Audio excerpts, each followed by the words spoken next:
First Corinthians chapter 7 verse 22 says, "For he who was called in the Lord as bondservant is a freedman of the Lord. Likewise, he who was free when called is a bondservant of Christ."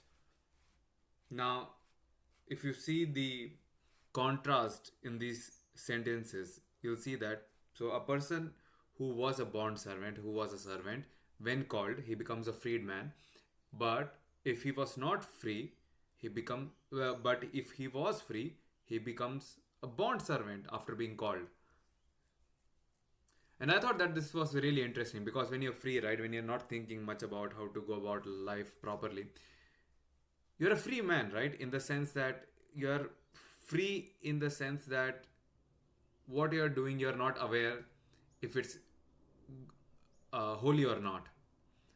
But then, so you're free at the time. And but then when you're called, you have to let go of your habits that you might not want to let go of, right? You don't want to do the things that the commandments command you to. That's how the free man becomes a bond servant when called. But then that is necessary because then you need to discipline yourself to walk in the proper path. And that's difficult for a lot of people. I don't know anyone who doesn't struggle with it. All of us do.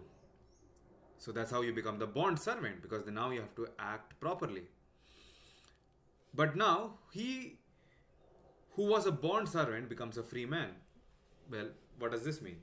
So this means that, let's say, if you were already subjugated by your feelings, your emotions, the things that were bothering you, your habits that actually thought were serving you, eventually led you down to the path of sadness.